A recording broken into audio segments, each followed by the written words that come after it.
Welcome to Cutting Edge Catholics, a podcast of renewal, reconstruction, and resistance by voices within the independent Catholic movement. For more information on inclusive Catholicism, please visit extraordinarycatholics.faith. And now, meet your hosts, Reverend Dr. Trish Sullivan-Bonney and Reverend Dr. Jayme Matthias. Welcome to Cutting Edge Catholics, a podcast of renewal, reconstruction, and resistance. I'm Father Jayme Matthias. And I'm Reverend Trish Sullivan-Bonney. And for this episode, we're excited to welcome a special guest, Reverend Trish.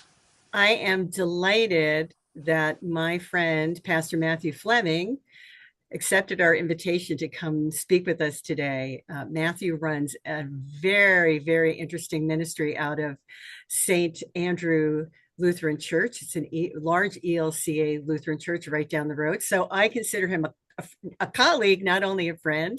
I wanted him to join us today to talk about that ministry, the types of things it offers, and what he is seeing on the landscape of congregational ministry. So Matthew, welcome. Thanks so much, Trish. It's delightful to be connected with you, and very nice to meet you, Father Jayme, as well. So great to meet a new face and also see a neighbor next door. I am Matthew Fleming, as you said. I've been leading Church Anew since 2018, since it began.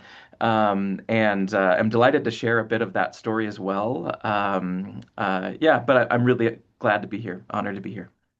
Yeah, I would love to hear personally how Church Anew got started, and how it's evolved, and how you see your mission of service. Because one of the reasons I wanted to have you on is you are not just serving ELCA churches. I know from gatherings that I've come to that there are people of all types, all different denominations, usually in the circle. So tell us a little bit about how St. Andrew identified this need and what you've been doing to fill it in the last 7 years. Yeah, that's great. I might start even a little bit back before. This is really core call for me personally. It isn't a job. It's kind of what I feel like I'm meant to do. I grew up in a fundamentalist evangelical tradition and have come from that tradition, and have always been hungry for ways that faith is expressed outside those kind of traditional channels. I found my way into more progressive spaces in college, and went through deconstruction and reconstruction. So I was grateful to hear that word, Father Jayme, at the start. So Church Anew has always had an impulse of that, of really broadening a table of conversation. So when we started Church Anew, St. Andrew, as a vibrant, growing congregation, was looking for resources and training for our staff, for our pastors, and we were finding that we would come up empty time and again, that we weren't finding what we needed, that sometimes you had to choose between really good theology that was robust and thoughtful and welcoming, or high production value that was beautiful and had an aesthetic draw to it, and you couldn't actually have both. And so we had this kind of crazy idea of what if we tried some things. And we began back in 2018 with conferences. Our church, hospitality is a core value of who we are, in setting tables for meals and fellowship and conversation. So volunteers always come out of the woodwork to just welcome people, and especially weary leaders in the church who are looking for some respite and a new imagination. So that was the beginning, as we started really with a few conferences, and intentionally, always at the start, we wanted to make sure that St. Andrew, as our congregation, wasn't the center. We weren't teaching how we do this so that others might copy us or find the success that we have. No, we have just as much to learn, if not more, than every other congregation, than every other leader at the table. And so we were really intentional, again, not to center our story, but to engage it in a posture of curiosity, and as co-learners and creators. The other core value that we really set the table with was that that we didn't want this to be Lutheran. In Minnesota, where we live, Trish, you're probably, I know you know this, we're the land of 10,000 lakes, we're the land of 10 million Lutherans, even though I don't think there's 10 million people in Minnesota, but it feels like it. Um, there's a lot of Lutheran centrality here, and we wanted to broaden that table. And I think at the beginning, that was really just instinctive. We wanted to make sure that our Catholic brothers and sisters, our United Methodist siblings, our UCC or Presbyterian siblings or Episcopalian siblings would be welcome. And I think the more that we've dug into that core value or hunch or instinct, the more that it's become a directive. We actually believe that the future of Christian witness looks a lot more like shared values than the shared theological heritages and ethnic heritages that founded the denominations that exist now. And that I think will be interesting and creative. And we look at that future not in a way that we all become some amalgam mush, but that actually our uniqueness is spark and spice for whatever comes next. And the more that I lean into this work, the more I see the people on the cutting edge, and I think I'd count you among them, Trish, are actually aligning themselves with diverse Christian cohorts. And that's really exciting. I think especially this has been happening for decades on the right? Decades and decades and decades. So it's about time. It's about time we have some progressive voices that are envisioning what the future might look like. Yeah, that gosh, I just love that vision. And it transported me to a moment in my career. I was a baby chaplain at our big one of our big hospitals in Minneapolis when Joseph Ratzinger was elevated to the papacy. And I was walking down the hall and I heard our Paulist priest literally wailing. And when I came in, my ELCA Lutheran friend was there, and one of the chaplains, and we started talking. He said, "You know, Trish, in the world we live in, with the way religious bodies are, and the many points of view," he goes, "we have kind of more in common across the denominations based on how we see Christianity than we do up and down our silo." And I thought of that was such a great insight. I'd never really thought of that. Yeah, I had a lot more in common with, a St. Andrew Lutheran than I did with St. Agnes Roman Catholic Church, where they're praying the Latin Mass, right? So that idea that even though the conductor of the Latin Mass at St. Agnes for decades was a member here, right? It's this beautiful, interesting, bubbly mix. I mean, that's a very contextual example, but hey, I've yeah. gone down there. If you want to pray in the high holy transcendent space with great music, go have at it, man. It's beautiful.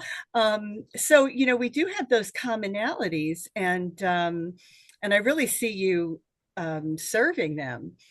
Tell us a little bit about the kinds of things that you do in Church Anew. Like there are multiple streams of activity, and I'd love people to hear more about that. Yeah, thanks, Trish. I'll maybe pick up the story a little bit because I think it illustrates how this grew. Again, I don't want to tell a story that seems like we've had this big mastermind vision and have been pushing it forward. This has been much more organic and grassroots and rooted in community over the last, I guess 8 years now that has brought us here. But we were kind of chugging along on those event practices. We had a few hundred people that came to that first event and they said, "What's next? You're not going to leave us hanging, are you?" And that was the impulse to say, let's do more. So we offered more conferences. We brought in different speakers. We asked the leaders who came and other people out in the community who didn't, what would be most helpful. And we just started following that impulse, and it grew and it grew. And we were preparing for our largest event yet in May of 2020. That time, right? When the world just flipped around upside down. We knew how to set tables in person. Our big church had never done online stuff in our history. We'd never done worship online. We'd never done any of that online. And Church Anew, in its early years, was faced with a really big challenge. We had received some revenue from people to, purchase those tickets to come to the conference. And if we would have just refunded everything, it may have been the end for us. It was early on. The church was not in a place that they could float an innovative ministry, as we weren't sure whether we could pay our staff the next month. And so we wrote to every person who was registered for that event, and we said, if you need your money back, you have it, first. But second, if you trust us, we're going to try to offer some things this year online. And we're going to gather people from around the country, and we're going to try to give you some innovative resources along the way. We had no idea how we were going to do that, but we had the promise that we were going to try. And so, in March of 2020, with the help of another local Eden Prairie saint in our midst, Pastor Mary Brown, phone call and said, "I think we should start a blog." And in 2020, that felt very analog, to use the word. Like, who's going to start a blog in 2020? That's a 1998 play. Someone on our board actually said that. Like, that's not going to work. But we did. And the first people who wrote for the blog, and this is again in deep gratitude to Mary Brown's work and relationships, the first three people who wrote for the blog were Dr. Walter Brueggemann, presiding Bishop Michael Curry of the Episcopal Church, and Dr. Diana Butler Bass. And so those three voices really launched a vision of what we could become. And throughout the year of 2020, we started offering theological reflections on the moment. And 2020 changed, right? At first, it was pandemic. And one of our first viral pieces was, I still remember the title, "On Hoarding Eucharist in a Hungry World," by Diana Butler Bass. And it went around the world. Especially in the Episcopal tradition, it was a real challenge to what the party line had been of can we practice Eucharist together, even though we can't be in the same room together. And this may be in theological waters that I don't understand in your Catholic traditions, but it was a powerful witness to say we have to take seriously how we're tending our people in this moment. Dr. Brueggemann, who died actually just this last June, decided to write weekly for us and has written weekly up until March of this last year. And this practice for him was a spiritual practice. It meant engaging with the scriptures and with the news and with what was going on in the world in a really meaningful way that brought him life. It was amazing to see out of that isolation that so many of our elders were facing, how he just brightened and was such a gift to so many. So the other practice that we developed, and again, this is in gratitude to Mary Brown, the other practice we developed is when really trying issues in our world happened, that we would do what we called an all call. And we did our first in May of 2020 after George Floyd was killed in our backyard in Minneapolis. And we asked national leaders within 48 hours if they would submit an essay for us, a short essay, reflection on the lectionary or another biblical text and what was going on in Minneapolis. And so what we prepared was an anthology of sorts of different voices helping preachers think about how they were going to get into the pulpit on Sunday. And I think that built trust.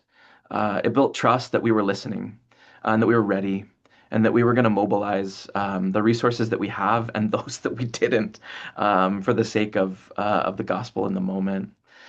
The online events that we launched in 2020 were also significant. We did 5 short film documentaries showcasing what the church did in Minneapolis at Holy Trinity Lutheran Church.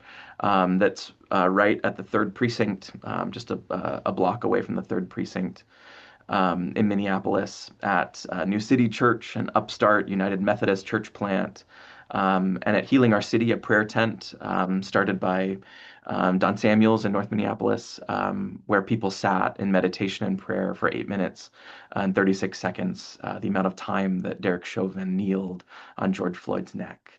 And we told a profound story of how the church was present in a moment of disruption, and a very different story than a lot of people heard on the local news. And I'm really proud of the work that we did in that season.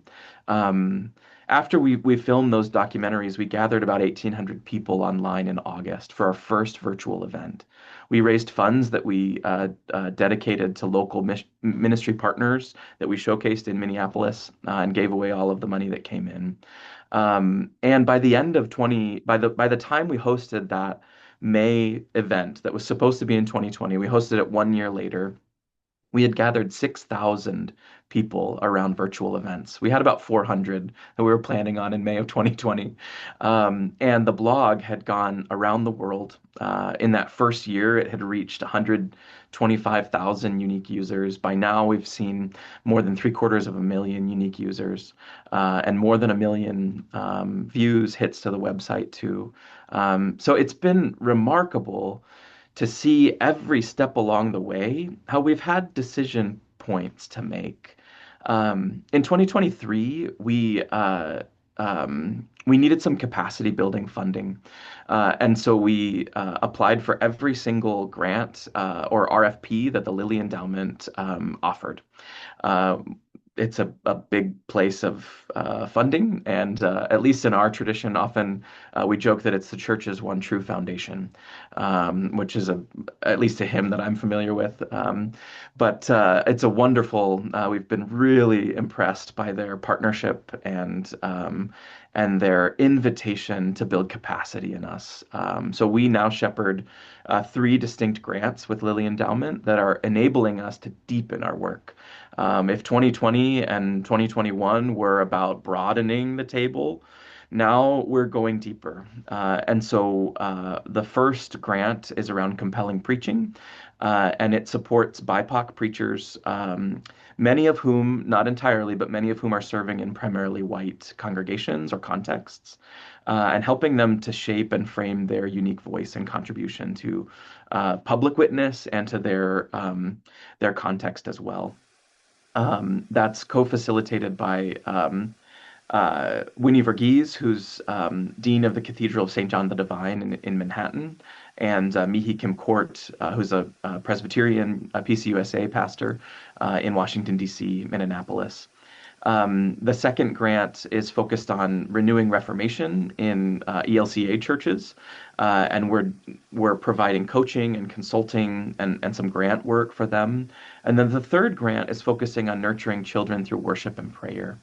And at the heart of Church Anew is resources. So all of these grant offerings are creating resources. Some of those look like liturgical resources for Lent, for example, that I would imagine might need some contextualization. Again, our target is really the center left of Christianity, but that leans a little Protestant. Often our language might feel very Protestant, but I'm hopeful that there will be some resources there. The other really great resource that we produce is something called Old and New, which is a video Bible study series from, again, diverse voices. We could use a few more Catholics around that table, so I'd love to connect with you too and hear how we can get some of those voices, but really reflecting on Scripture and how that connects to our daily lives. So that's at least a snapshot of what we're up to right now. Matthew, what an absolute delight to have you with us here today. So I know that I'm learning about Church Anew for the first time, and I imagine that many of our listeners are as well. Here at Holy Family Catholic Church in Austin, Texas, Austin's only inclusive Catholic community, we nest at Salem Lutheran Church, an ELCA congregation.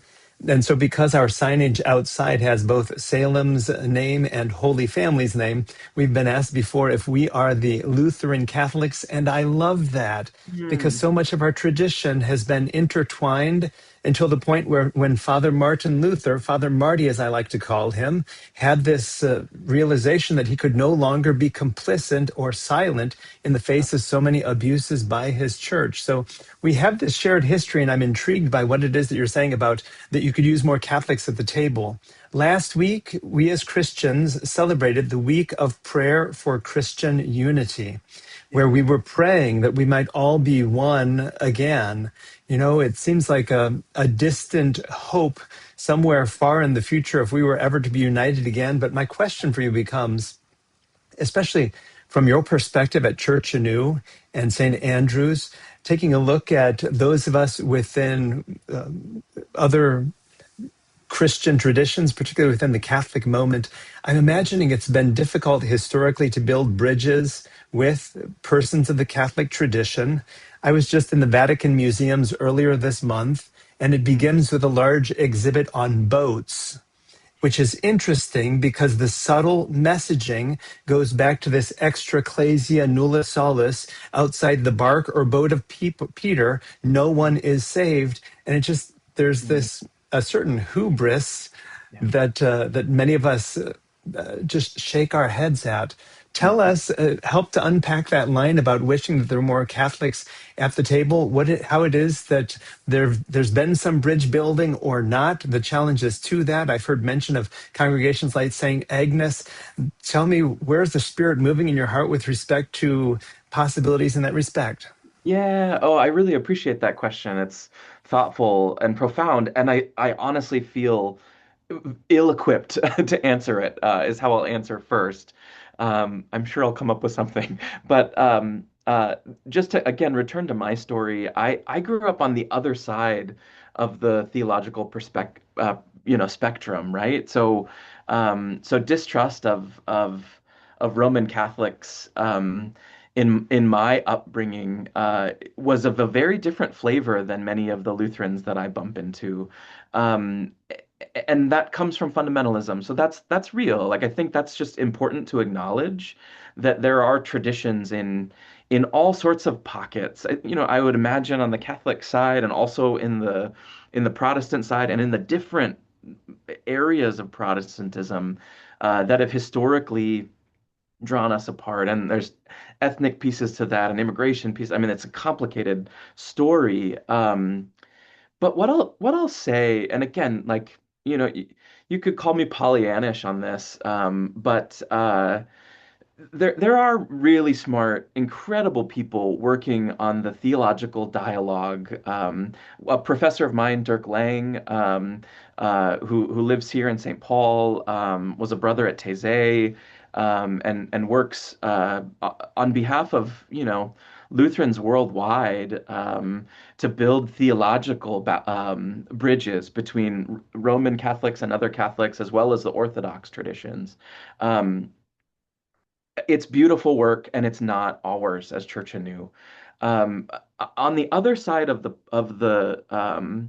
the other side of the kind of coin are the millions of Christians, because we're Christians, right? We're all Christians, um, who are wondering, where do I go in this moment? Who do I turn to right now? Whose voice do I listen to? Um, and they might listen to Father James Martin even though they've never met a Catholic before, right? They might listen to a Black Baptist preacher even though they've never sat in a pew. They might hear a word from Walter Brueggemann, the one of the greatest or Hebrew scriptures scholars of our time. And I think the more that we as leaders within the church lean into that hunger, that curiosity, and demonstrate postures of that for our people, the more that we help them build those bridges. Um, and I am really hopeful about this. And I think part of this is where I came from. that the religious right, and again, I'll use that as a foil for now, but is incredibly well organized and has become a mush in many ways. I mean, there are real distinctives in evangelicalism, and I know them well. But I think the opportunity for the center left is to really propose distinctives within our traditions that we might cultivate what Barbara Brown Taylor calls holy envy in one another. That as a Lutheran, when I talk about Mary, I get envious because my evangelical upbringing said a lot of things about Mary that weren't helpful. Um, and and my Lutheran upbringing. You were dissing our mother? You were dissing our Oh mother over Lord, there? oh Oh, Lord, I Matthew. can't tell you, but I developed this envy of this beautiful tradition surrounding the mother of our Lord, the Theotokos, to use theological language, the bearer of God. I mean, this is the spirituality around that. I can't feel like I can tap into it because there's all of these brain barriers in there. But when I hear people articulating that faith, Chuck Noble is one of them who runs our building services here and has been Catholic since his upbringing, and he'll talk about Mary, and I just smile and delight. Um, I just want to jump in there because I think what you're demonstrating and speaking of really harkens back to where you started, Matthew, when you were talking about um, the the the pluriformity of Christianity. And we like to say in our movement that we are really trying to reclaim the vision of the early church, mhm, that's what we want to be guided by. And when we say that, we're basically saying we're going to accept the chaos, because mhm, all you have to do is read the letters of Paul or the Acts of the Apostles, and you know that it was not a monolith. It was and even the Gospels, the Synoptics versus John. So, very, very pluriform time. And we're in a very pluriform moment in the culture. The culture, people, the trope spiritual but not religious emerged when I was, in my 20s. Well, people's spiritual lives are beautiful constructions of all different kinds of things. It's my yoga class, and it's my 12-step meeting, and oh yeah, I go to mass on Easter and Christmas, but I really love it. And and I walk in the woods, or I go to the Boundary Waters and I paddle. And so people have these beautiful constructions of what fills them spiritually, and ministering to those folks can be complicated, because so many of us, like what you were talking about, like the neuro-linguistic programming of childhood, right? That we all have these ideas. Well, I think we have the neuro-linguistic programming of pastoring, that this is what it needs to look like. It's going to look like everyone's going to be here on Sunday, and they're going to come here on Wednesday night with their kids. And that there's still a lot of that, even in younger generations. And to think outside of that box, like, what does church need to look like? What does community look like? What does being a Eucharistic people look like? absolutely. We had mass during COVID, and even in my jurisdiction, I got a lot of pushback. Like, what are you doing telling people to have bread and wine at their computer? Yeah. And all I could say was, he said, wherever two or more are gathered, he'll be there. And this is gathering. It just looks different. It's not physical gathering, but it's absolutely gathering. And this community was built on the depth of connection that happened during COVID. So it's just the time of where we need added creativity, Yes. and we're dealing with a culture that's not always, I think that there's a lot of tarnished brand, to use to use the language of marketing, in the Christian community. How do you stay on top of, one of the things I love about Church Anew is that, the stuff that comes out that I read, and everyone should go to the website, and we'll have Matthew give that at the end, because you can subscribe and get all kinds of interesting stuff coming through, and you don't have to even do the work of going to the website most of the time. Just click through from an email. How are you staying on top of the pulse of what's happening in the Christian world and beyond, certainly beyond denomination? Yeah, that's a great question, Trish. And I won't say that we're perfect at it or experts in this field by any means. But I think I'll maybe just add one thing to the previous question. I think I think there are shared values that are present in a lot of, and I just keep saying center left because there's so much that's on the right, but the center left of the Christian spectrum, there's so much in shared values.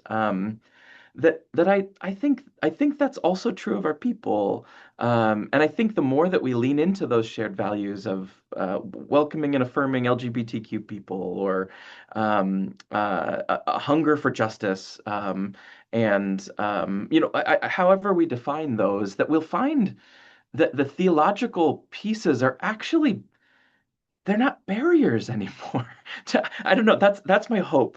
Is that the theological contributions in that room or cathedral or whatever we're hanging out in digitally, that they actually add to the conversation. Yeah. Anyway, I think that's one piece that I'll add. How do we stay on top of it? I One is an active practice of a real diversity of vantage point in our contributors. And that's ongoing work. It's constant, it's consistent.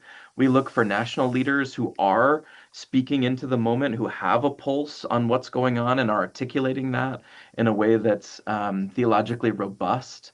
And then we also look for emerging voices who maybe don't have a platform, but could share a piece that might be of help. And then the other commitment that I'll just add is that we are hyper local.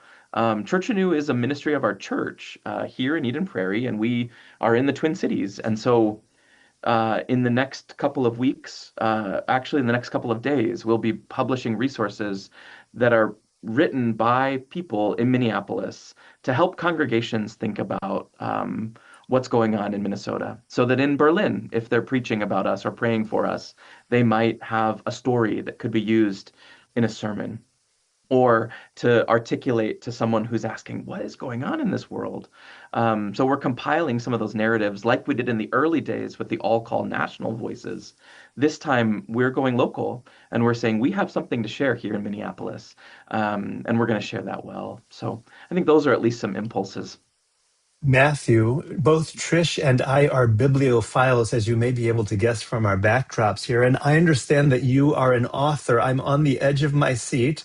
Tell us all about your works. Yeah, thank you. I have had I won't call it a joy. It's been a wrestling match to write this book, but it's been bubbling in me for a long time. I grew up, like I said, in a fundamentalist evangelical tradition that used the last book of the Bible, Revelation, as in a very peculiar, specific way. I grew up in rapture theology.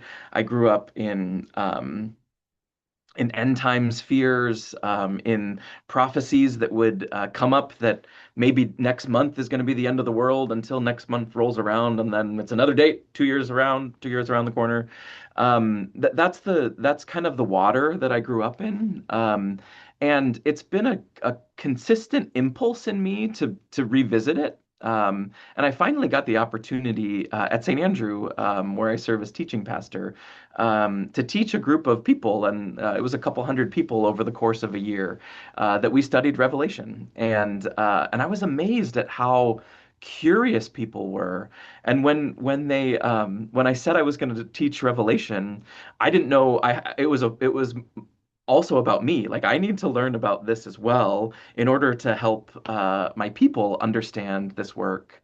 And so it really forced me to interrogate some of those upbringings, to wonder deeply about how I read the Bible as a whole, because Revelation puts you in every corner of Scripture and pulls from every corner of the Bible. So the final outcome of it is this book called "The End Is the Beginning: Revelation, Hope, and the Love That Lit the Stars," and it was released last fall. And so I've been talking about it a bit. I've been sharing about it. It isn't a commentary on Revelation. There are many of those that are helpful. It's more of an invitation for people who maybe have never opened the Bible before, or have heard about Revelation and been, I don't need any of that. Because my argument, my core thesis, is that we all need to know a little bit about Revelation. It is a very easy book to wield, unfortunately. And, Father Martin Luther in our tradition, in fact, discouraged people from reading it because he thought that it could lead them astray. I humbly disagree at this moment in our time because I think it's so consistently being wielded by forces that will turn it into something that it is distinctively not. Revelation is an anti-empire book, plain and simple.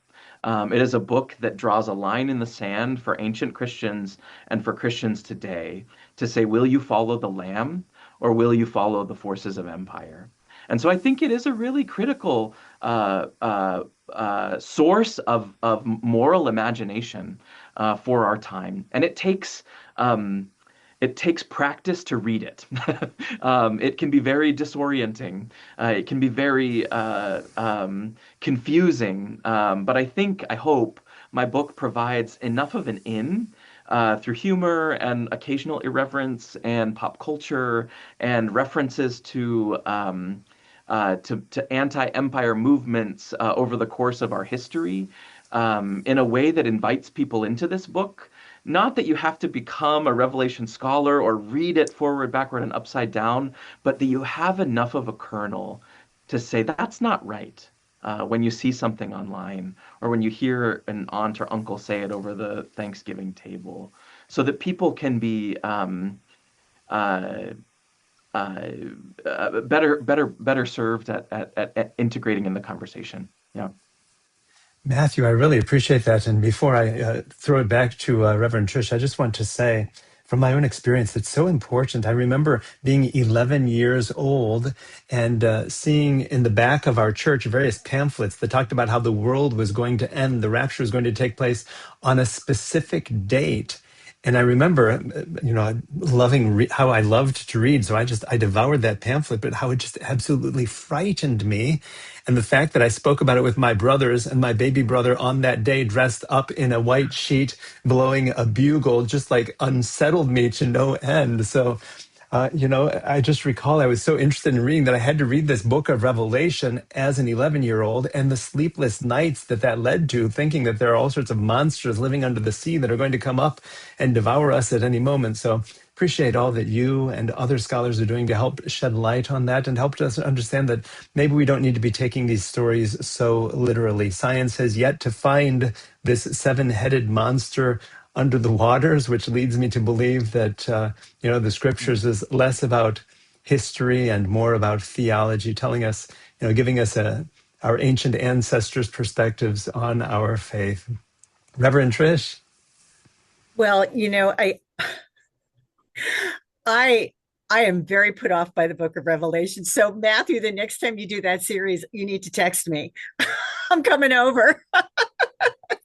And, I'll give one more pitch. Trish. Church Anew does have a video Bible study series on Revelation, and I think it's a helpful tool that invites people in a provocative and interesting way. So, well, don't be surprised if you see the Charis community subscribing to that, because one of the things I cherish about my Lutheran colleagues, and I am also, I'm nested in a LCA Lutheran Church, and I also say we're either the Lutheran Catholics or the Catholic Lutherans, because the commonalities are so close. The differences are so fine in terms of theology, right?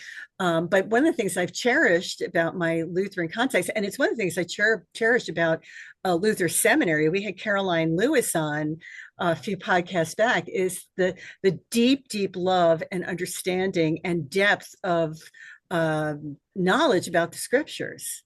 That, for Catholics, we really weren't really let loose to encounter the sacred text through our own lenses and our own life and experience until the 1960s. So Catholics are a little behind the curve, and often Catholics turn to Bible studies that are offered by very strong evangelical voices. And in fact, the leading Roman Catholic voice in our region for Bible study came out of the evangelical traditions and is a fundamentalist. And that is not how we are taught to read the text.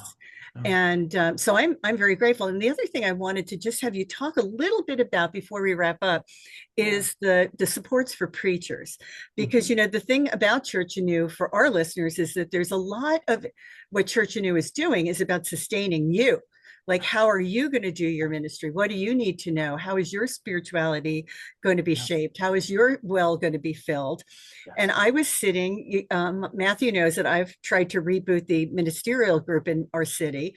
And I was sitting with 4 other pastors, one of whom was a colleague of Matthew's. One was from the United Methodist Church. One was from another ELCA church. And they started talking about the preaching series they were going to do. And I was like, what? And they're, oh yeah, I'm gonna do this series on da da da. Oh, I'm gonna do, well, yeah, no, I thought about that, but I'm gonna do a series on, and it was the fella from Church Anew who said, Trish, you should try it. And of course, being rooted in, and again, these are the lenses that you don't even realize you have, right? Being Roman Catholic for so long, I love the lectionary. Okay, I'm a lectionary fan. I think the lectionary makes us grapple with things we wouldn't otherwise grapple with, and it's also a point of unity. So I'm a big fan of the lectionary, but the idea that maybe I could depart from the lectionary for Advent or for Lent, or, that was like such a radical idea. And in fact, using Church Anew resources, I did that for the first time. And I really appreciate that. So I'd like you to tell people about the preaching supports and the congregational supports that they'll find if they come to Church Anew. Oh, I love that story, Trish. First of all, I mean, thanks for trying something really different. Yeah, I think anytime we try something that's a little out of our comfort zone, that it's good for us, right? But yes, a couple of things. So one, I also love the Revised Common Lectionary. It's somewhat foreign to me because I didn't grow up with it. So it's not baked in me in the same way that it is for many of my colleagues, but I have grown to really love it. So our blog editor, Emmy Kegler, every week looks through the whole catalog of blog posts, many of them by Dr. Brueggemann, of course, but many by others, and looks at the lectionary texts for the upcoming week and provides 3 or 4 different blogs for preachers to think about. So that's one that's just always there. And the other thing that I'll add is these preaching series. What we've found, and this is some learning through St. Andrew, but through other colleagues as well, is that providing an entry point for our people into the Bible has kind of been core of who, I mean, that's a core kind of Lutheran conviction, is that we want to get people interested or exposed to or curious about the scriptures in a meaningful way. And a really good way to do that is to give them kind of an arc of what that might look like. So our very first series that we published was for Lent. And we did one on the Revised Common Lectionary that's beautiful. And then we did the second one focused on the book of Jonah. As a call story. And so it provided congregations with a choice. If the Revised Common Lectionary works for you, here it is. It includes preaching resources. So each text is accompanied by a set of reflections. It's not a sermon. We're not publishing sermons. But it gives the preacher some food for thought. To think about the text, to think about our context. They're always fresh. So when we publish these, our timelines uh, are sometimes stressful internally because we want them to be as resonant and relevant as possible when we release them. But we hear from people that it speaks more clearly than some of the other resources that might have a 2.5, 3, 4 year publishing timeline on some of these. So it includes that. It includes some liturgical resources. Those, I don't know how helpful those would be in your community, but they include different rites that can be used and integrated into liturgy and that may need to be contextualized based on theological perspective. It also includes graphics. So we're a very visual people, and I know many congregations are thinking about ways to engage their people through social media or through other digital forms of marketing. So we provide, it's a press kit. It's all of the images that you need to, again, make this look beautiful. Our evangelical siblings have been doing this for years, but each series has a cohesive identity so that people see it and get used to it for a season and then are perhaps drawn to come back to church because they missed a week or to watch it online when they're away for vacation or whatnot. Um, and then the other pieces that we also include in each to-go resource is what we call them, worship to go.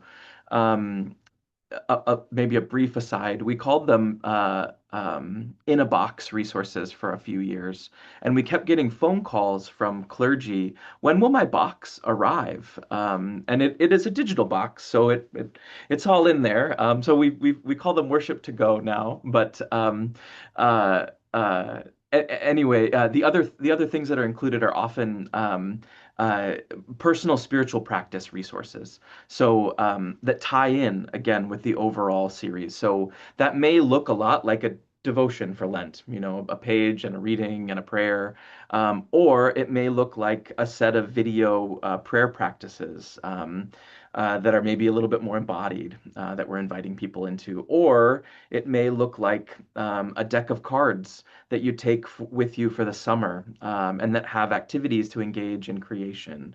They look like a variety of things, but they all always include kind of those elements that again help preachers and church leaders think about how are we facilitating worship for this next season. And again, many of our series are based in the Revised Common Lectionary, so you don't even need to risk leaving. We can package those texts in a way for 5 or 6 weeks or 4 weeks in a way that's cohesive and that draws people into a deeper story. Matthew, we've come to the point in our conversation where we tend to think about final thoughts and final words. I'll share some first, and then we'll look in Trish's direction, and then we'll give you the final word as we gather here today. I just want to say thank you, Matthew, for opening my eyes, our eyes to Church Anew.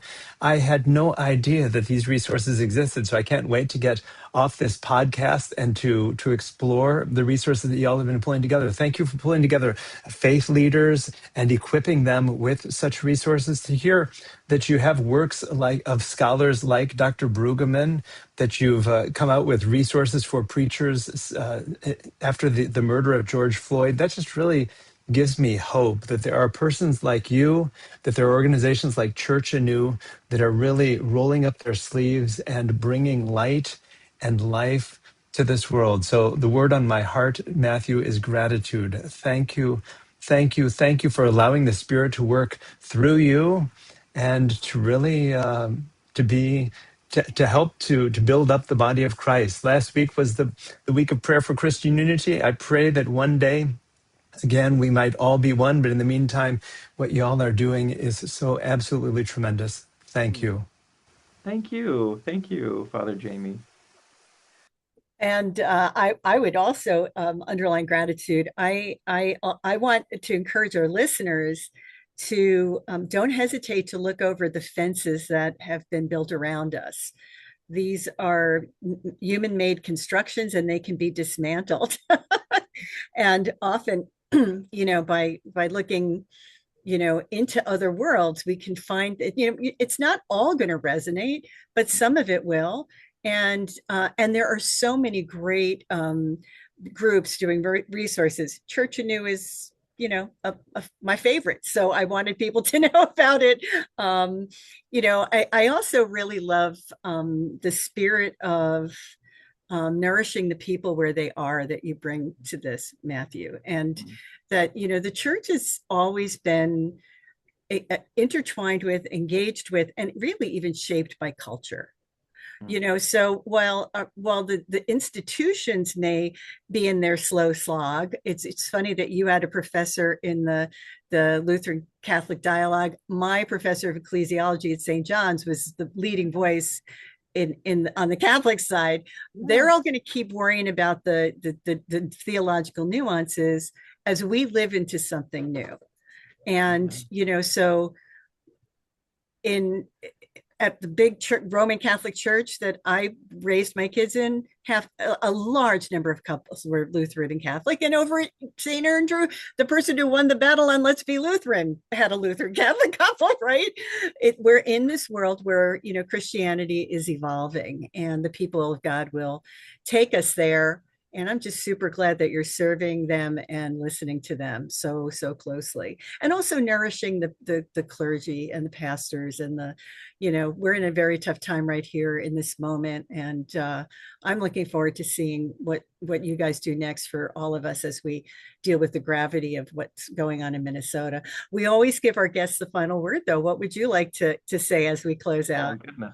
What an invitation. It's been a delight. So again, I will triple echo the gratitude for each of you. I've really enjoyed the conversation and really appreciate the work that you're doing in Austin, and also Trish here in Eden Prairie, to build a different Catholic sort of community. It's really beautiful work. One little example is to sit at two tables next to each other at the Eden Prairie Pride Festival. I think the second or third one that they had, just felt again like that prayer for Christian unity. It is becoming, again, let the theologians do what they might, and it's good and important work. Again, I don't mean to minimize it, but I really do think that Alive and Well are the places where people are already doing that work, are finding themselves in a Catholic space and maybe coming from a very different tradition. The people who are commuting traditions, there is something alive there. And I think the more that we lean in and listen and hear, the more we'll see that maybe that gift in our own tradition that somebody else sees in us, that we're like, oh, that's the thing you like, man. Maybe it's a new imagination, or maybe it's that holy envy of someone in another tradition that we can honor and value and celebrate, even though it's distinctive. I'm hopeful that the future looks a lot like that we're shared in values and in a vision of what we might be committed to, but that we're doing a diversity of things in the world and coming at that from different vantage points that really add beauty and beauty and diversity to that vision. It's beautiful. So it's been a joy to get to know both of you, and blessings on your ministry, and to all of you who are listening. Indeed, we are committed to nourishing and nurturing faith leaders in every expression, whether you're in a pulpit or behind a piano or shaping the imaginations of children. We're here for you. And be sure to say the address of the website. It's very simple, churchanew.org. So that's churchanew.org. Churchanew.org. I'm going there right now. Thank you, Reverend Matthew Fleming of St. Andrew Lutheran Church and Church Anew. A big thank you as well to all of our listeners. Thank you for joining us for Cutting Edge Catholics, a podcast of renewal, reconstruction, and resistance. I'm Father Jayme Matthias. And I'm Reverend Trish Sullivan-Vani. Let's create the church anew. Thank you for joining us for Cutting Edge Catholics, a podcast of renewal, reconstruction, and resistance. For more information on inclusive Catholicism, please visit extraordinarycatholics.faith. Keep the faith.